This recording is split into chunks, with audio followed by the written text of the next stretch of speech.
রাজনৈতিক সদিচ্ছা ছাড়া ব্যাংকিং খাতে লুটতরাজ ঠেকানো সম্ভব নয় বলে মন্তব্য করেছেন অর্থনীতিবিদ ডক্টর আহসান এইচ মনসুর। তিনি বলেন, গত ১৫ বছরে দেশের আর্থিক খাতের সূচক ঊর্ধ্বমুখী না হওয়া দুঃখজনক।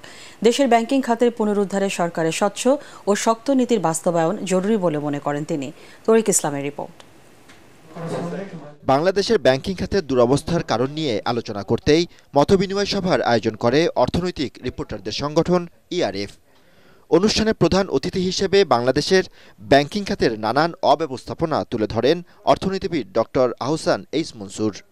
অনুষ্ঠানে ডক্টর মনসুর অভিযোগ করেন, সরকারের আর্থিক খাতের অব্যবস্থাপনার খেসারত দিতে হচ্ছে জাতিকে। জনগণের টাকা দেওয়া হচ্ছে ৩০ বছর ৪০ বছরের জন্য একটা কন্ট্রাক্ট হয়েছে, সেই কন্ট্রাক্টটা আমরা জনগণকে দেখাতে পারি না, গণমাধ্যমকে দিতে পারি না, এটা নিয়ে আলোচনা হতে পারে না। তারপর আবার এখানে নন কম্পিটিটিভ বিড, সব কোনো কম্পিটিশন হতে পারবে না, বাই ল হতে পারবে না, মানে তারা করবে না।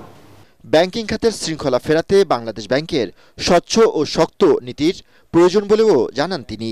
গভর্নর আসবে, গভর্নর যাবে, বাংলাদেশ ব্যাংক থাকবে, বাংলাদেশ থাকবে, সরকার আসবে, সরকার যাবে, দেশটা তো থাকবে।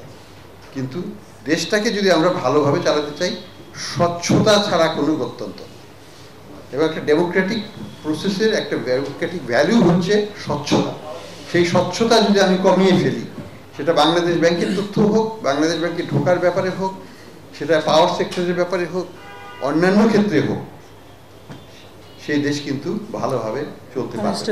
অনুষ্ঠানে এ খাতের পুনরুদ্ধারে দীর্ঘমেয়াদী পরিকল্পনা ও শক্ত মনিটরিং পলিসির দাবি জানান এ অর্থনীতিবিদ।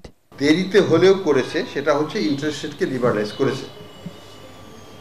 প্রায় ২ বছরের মতো সময় ক্ষেপণ হয়েছে, যে কারণে ইনফ্লেশনটা এখনো উচ্চ মাত্রায় আছে। তরিক ইসলাম, এটিএন বাংলা, ঢাকা।